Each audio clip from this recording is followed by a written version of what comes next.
This Wednesday, we are pleased to now bring in our featured guest. And as we all learned earlier this week, this guest is going to have a lot to say about the potential future at kicker in Baltimore because he coached them last year at Arizona. It's Danny Gonzalez, who was just recently promoted to being the defensive coordinator at Arizona football. Prior to that, stops around the country, including the head coach of New Mexico football. And that is, again, Danny Gonzalez, who worked closely last year with Tyler Loop, who was drafted in the 6th round last month by the Ravens, and he will now succeed Justin Tucker. Coach, we know it's a crazy time when it comes to the NIL world, the transfer portal world. So needless to say, we appreciate you for carving out some time today.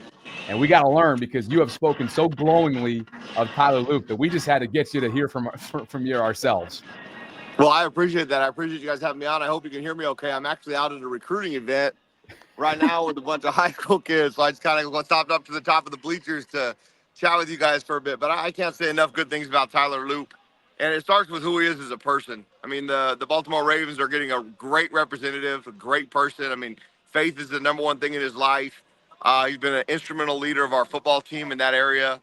And then the tools that he has kicking the football, it's the most powerful thing I've seen in my 28 years of doing this. I mean, you saw the video that they posted from one of our pregame warm-ups about him hitting a 75-yard field goal. I mean, that was routine in practice, which is crazy. We'd get to the 50-yard line, and I'd tell Coach B, hey, we're in field goal range, as stupid as that sounds.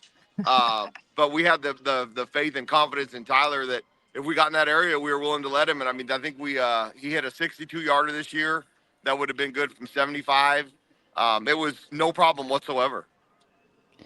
That's great to hear, Coach. And again, my name is Sarah. Thank you for joining us. You talk about his tools and his leg strength. Obviously, being out here in the AFC North, where there's a lot of winter weather, fans will sometimes think, well, he's coming from Arizona. Do you feel like that powerful leg and what he's done at Arizona can transfer to some cold winter weather games? Oh, there's no doubt. He's done it in Utah. Last year, we played down in Central Florida, which obviously is not cold, but it was like a friggin' hurricane down there while we were playing.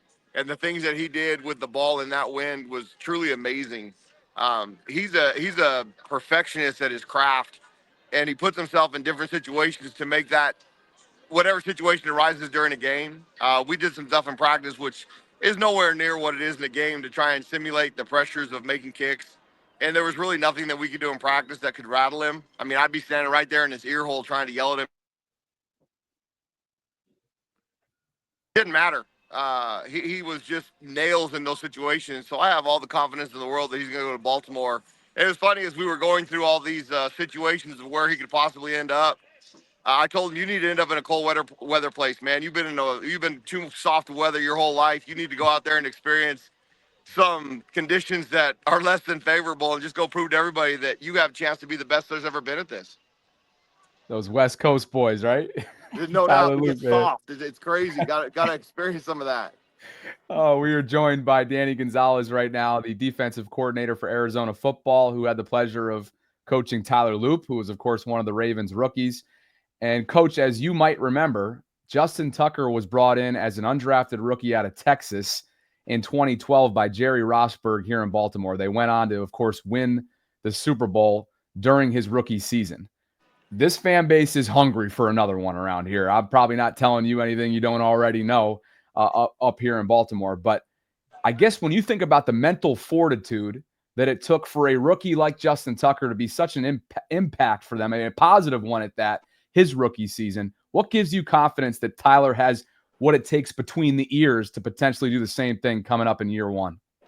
Well, I I agree with you. Baltimore is hungry. I mean, Marvin Lewis is one of my mentors. He put together what I think is one of the best defense, if not the best defense ever in the 2000 Ravens. So they are ready for another one. Tyler's the thing that he did this year, where we put him in some situations where it wasn't favorable for him. He had a true freshman holder and a deep snapper that came in August. And he was 18 of 23 this year. I think he missed one on his own. The other four were either a bad snap, a bad hold. I mean, ball flat on the ground. Tyler still went through his progression and kicked it. And the leadership that he displayed on the sideline after those moments, for a guy that had the opportunity to have the all-time field goal kicking percentage in the history of NCAA kicking, opportunity at the Lou Groza Award, and it was out of his control for the things that happened that changed that.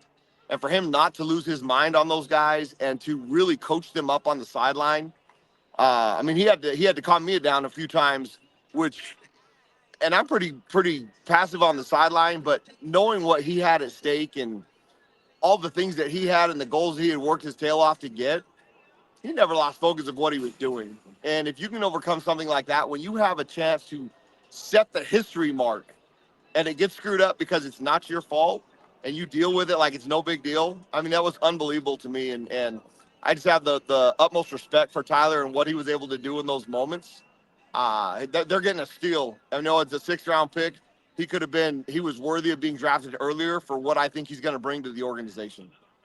I'm so glad you said that. My next question is going to be, I had read that his 83.3 field goal rate, which is a good rate, but I had heard that some of those missed field goals were not his fault. So thank you for that context on that and letting us know. You said that he had a lot of tools at his disposal. We hear a lot about the big leg. Can you talk more about the tools that he's bringing? Maybe get a little bit more into the nitty gritty of what he brings as a kicker? Well, the other thing, it's wild. I mean, I tried to convince Tyler to run the 40 at the combine. He would have easily hit 4.4 something. So they're going to have some opportunities to do some things. I mean, he was a great soccer player growing up. He's a tremendous athlete, and he's got that mindset. I mean, he's a extreme competitor, which is fun. Now, he's going to be able to be the backup punter and be nearly as good as the starter. I mean, he punted in one game for us last year by necessity when Michael got hurt. And then the mental capacity that he trains with. I mean, it's one of those things that Randy's going to have to protect Tyler from Tyler, which is a good thing and a bad thing. But he will take all the steps to do all the recovery, all those things to give himself the best chance to be the most successful he can. And then the opportunities come up, he's got to perform, and he knows that, which is probably the greatest attribute of Tyler is he doesn't care what you put in front of him. He's going to go out there and compete and win. I mean, he just got engaged, so he won that relationship. I mean, everything he's doing is with the utmost respect and character, and I'm super excited for him to be there. Did I hear that correctly? A 4.4 is the projected 40? Is that what you just said? It'll be 4.45, 4.46. I mean, it'll be right there. I mean, the dude can scoot. And we had some. We didn't run any of them, but we had opportunities to scheme up some run fakes for him in both the field goal and the punt game that in practice looked amazing. Okay, you have our attention now. We know you're with him for 1 year only. Did you have a chance to go back to the tape prior to when you were at New Mexico to see if they had used him for any kind of trickery? So there's one fake as a field goal that worked out pretty well. I think it was the beginning of 23 or end of 22. So go ahead and dig that up from the archives. But I mean, he's a great athlete. I mean, obviously he was a soccer player growing up. Probably now soccer kicking and football kicking is significantly different, but the power probably comes from that. And then he's strong in the weight room. I mean, he's a 500-pound squat guy. I mean, he can do all those things. We didn't treat our specialists any different than the rest of our football teams. We were power cleaning, they were power cleaning. If we were squatting, they were squatting. And Tyler was able to compete with our DBs and wide receivers and was proud of that fact. That's awesome. Coach, can you take us? I've only read about it, the 62-yarder that he hit, which I believe was a school record. Can you take us in? A lot of Ravens fans probably haven't watched a lot of Arizona football. What were kind of the circumstances? What was going on the sideline? Can you take us in and maybe tell us the story behind that kick? Well, it's funny. I mean, I said it earlier in the podcast. When we get to the 50-yard line, I flip over to the offensive side and say, Coach B, on second down, third down, depending on the situation, hey, you got 2 downs, or we can kick this thing if you want. I mean, we're in range. And he would look at me sometimes and be like, dude, they're going to kick it from your own 60 or 42-yard line. I said, I know, Coach. It's silly, but I mean, I trust him. And so against, I think it was West Virginia, we had the opportunity. We were sitting at the 48-yard line. So, hey, he can make it. I mean, let's let him out there. So we sent him out there, and he crushed it. I mean, it was outstanding. And it created a lot of momentum in our stadium. I mean, a 62-yard field goal is going to create momentum. It's just fun to see. And so they've got an opportunity to put the ball down and tell him to kick it, and he's going to put it through the pipes. Now, I read that he hit from 62, but it could have been from 67. Is that true? No, it might have been from 75. I mean, he crushed that ball. It was halfway up the goalpost when it went through. And then we did stuff in practice all the time where we'd start out practice and with PAT field goal, and it would be good on good, and we'd put him 71, 72 yards, and he'd make them routinely. And I say that routinely, and that sounds silly, but wherever we put the ball down, he would make it, and I'd go up to him and be like, "Hey, are you sore today? What are you feeling?" He's like, "Coach, just put the ball down. Doesn't matter." So I'm like, okay. And well, that was the times where you have to protect Tyler from Tyler. Sure. Harbaugh just spoke within the last week or so just about getting his first look at him in person. But then he was like, no. I got my first chance to hear the ball come off of his leg, right? And so that thud is something miraculous. I mean, it is awesome. I apologize for the sun. I'm trying to get it so you guys get me in the screen.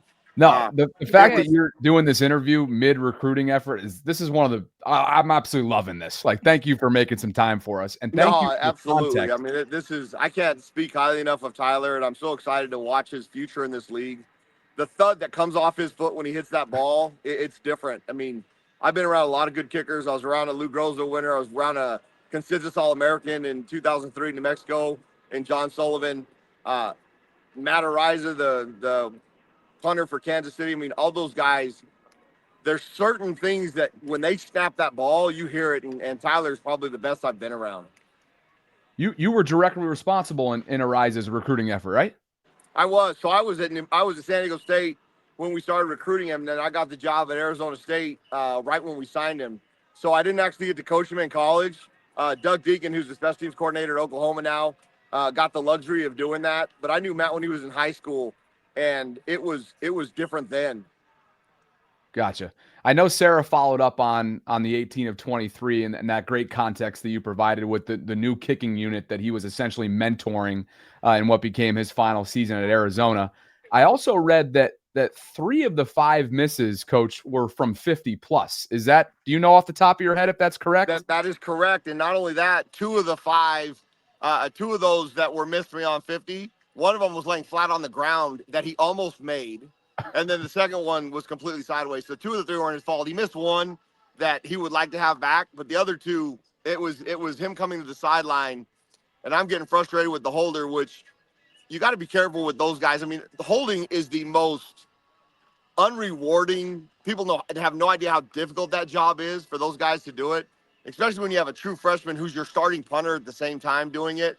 And I'm getting after Mike. I'm like, hey, man, that ball was right in your hands. You got to put that thing down and just give him a chance. Right. And he's saying, I know. And I'm like, no, I know is not good enough. That's not okay. And Tyler's like, Coach, I'll get him.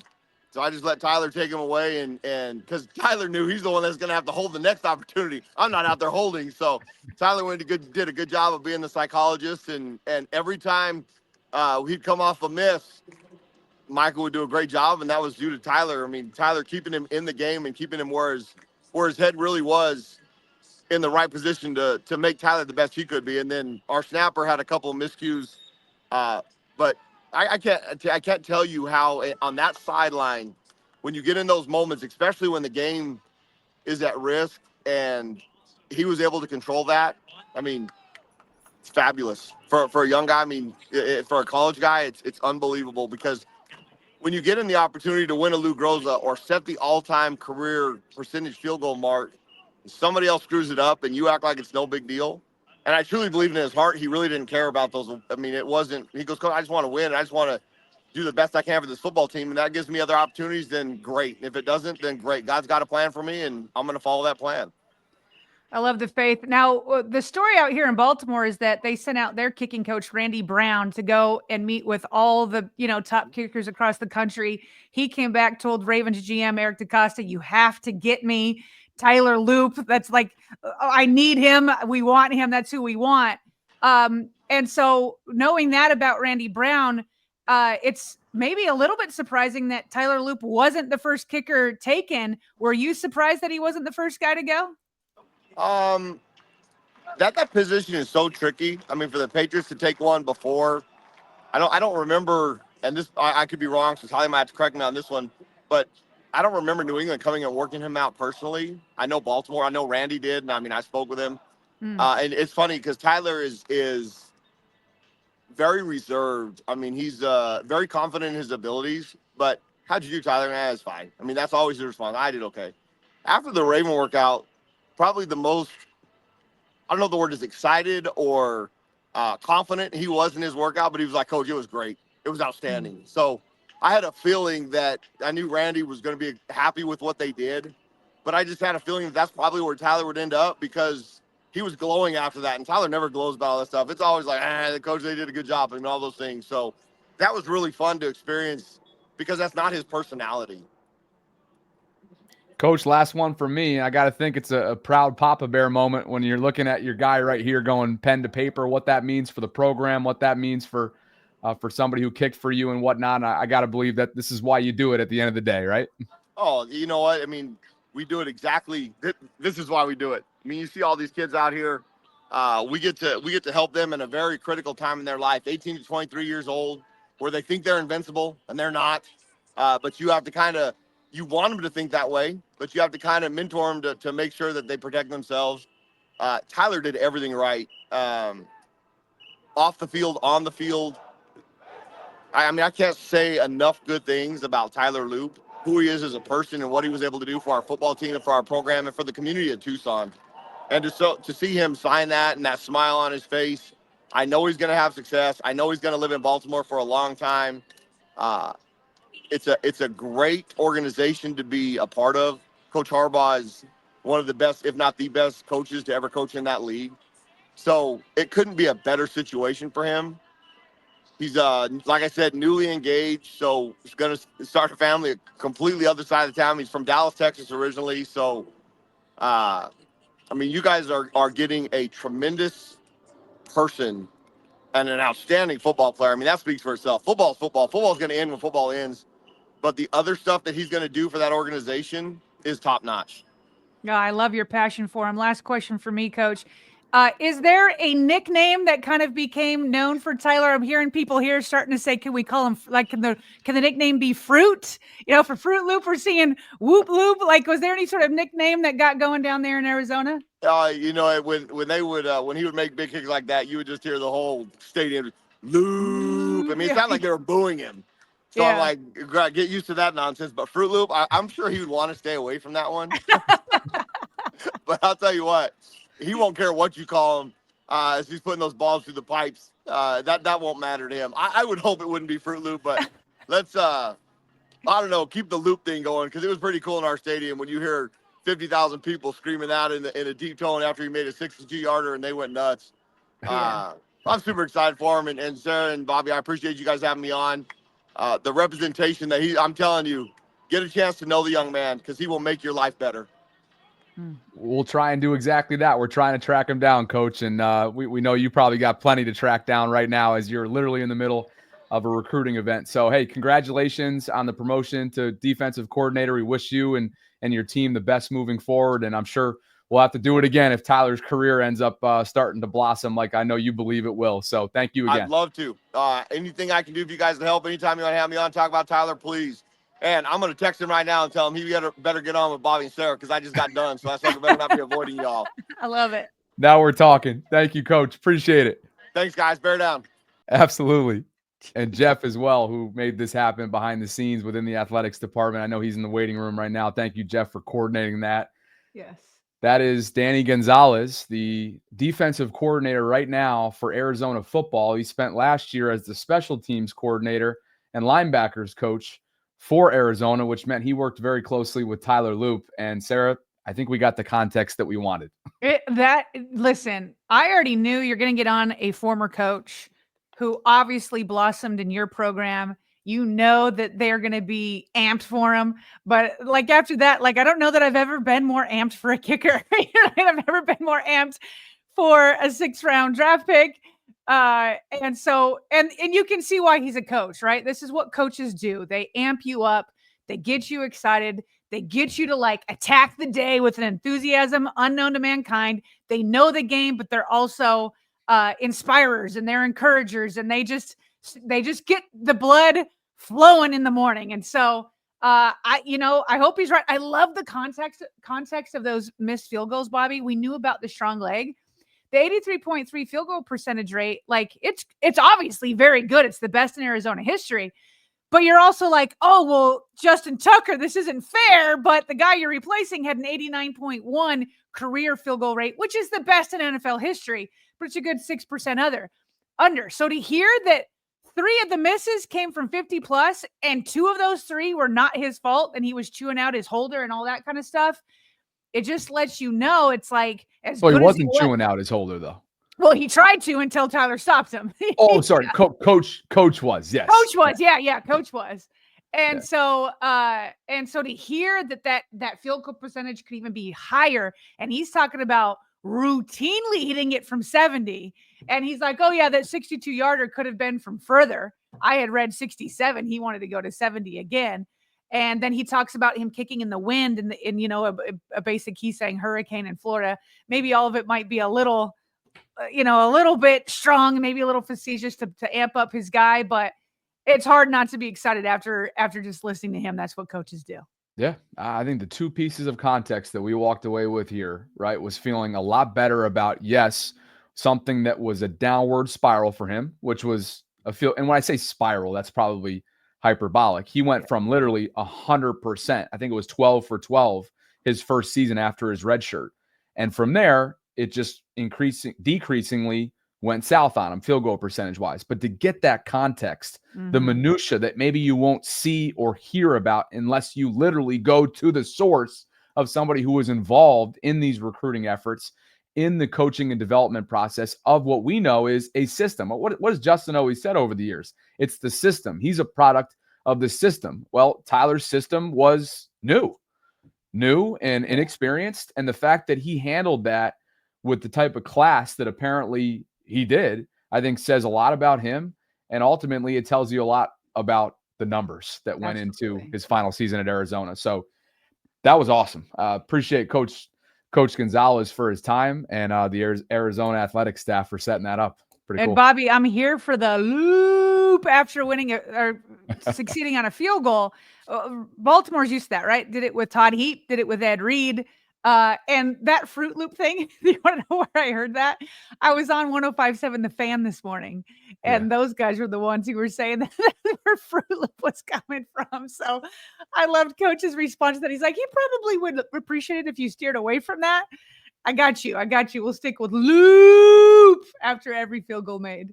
That's hysterical because that's the first I've heard of it. I've seen like the Loop Troop, Looper Trooper, okay, a number of other ones, but yeah, Fruit Loop was the first one. We'll see which one sticks. You know, it's going to be something. It's the Loop is, you can have some fun with Loop. I think we're gonna have some fun with that. Yeah. Thank you to Coach Gonzalez, guys. Thanks for being so engaged and interested in that conversation.